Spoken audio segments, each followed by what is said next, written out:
ಎಲ್ರಿಗೂ ನಮಸ್ಕಾರ. ಹರ್ನಿಯಾ ಆದಾಗ ಸೋಪು 100 ಗ್ರಾಮ್, ಅಗಸೆ ಬೀಜ 100 ಗ್ರಾಮ್, ಕೊತ್ತಂಬರಿ ಬೀಜ 100 ಗ್ರಾಮ್, ಈ ಮೂರನ್ನ ತಗೊಂಡು ಚೆನ್ನಾಗಿ ಗ್ರೈಂಡ್ ಮಾಡಿ ಒಂದು ಬಾಕ್ಸ್ ನ ಹಾಕಿ ಇಟ್ಕೊಳ್ಳಿ.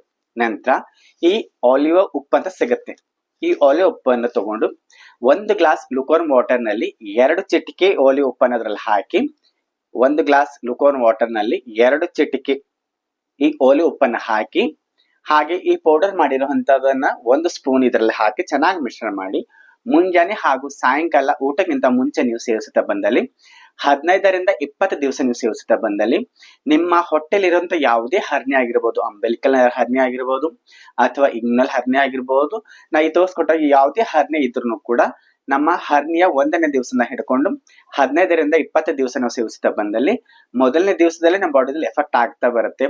ನಮ್ಗೆ ನಾವು ಊಟ ಮಾಡಿದಾಗ ಗ್ಯಾಸ್ ಸ್ಟೆಪ್ ಹೊರಗೆ ಬರೋದು, ಪೇನ್ ಆಗೋದು ಎಲ್ಲ ಕಡಿಮೆ ಆಗ್ತಾ ಬರುತ್ತೆ.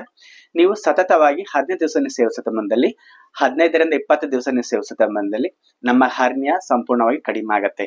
ಈ ಹೆಲ್ತ್ ಟಿಪ್ಸ್ ನಿಮ್ಗೆ ಇಷ್ಟವಾದಲ್ಲಿ ಇದೇ ರೀತಿ ಮತ್ತಷ್ಟು ಹೆಲ್ತ್ ವಿಡಿಯೋಗಳಿಗಾಗಿ ನಿಮ್ಮ ಫ್ರೆಂಡ್ ಸರ್ಕಲ್ಗೂ ಈ ವಿಡಿಯೋನ ಶೇರ್ ಮಾಡಿ, ಅವ್ರಿಗೂ ಒಳ್ಳೇದಾಗ್ಲಿ ಅಂತ ಹೇಳುತ್ತಾ, ಈ ಹೆಲ್ತ್ ಟಿಪ್ ಇಷ್ಟವಾದರೆ ಇದೇ ರೀತಿ ಮತ್ತಷ್ಟು ವಿಡಿಯೋಗಳಿಗಾಗಿ ಲೈಕ್ ಮಾಡಿ, ಶೇರ್ ಮಾಡಿ, ಕಮೆಂಟ್ ಮಾಡಿ. ಧನ್ಯವಾದಗಳು.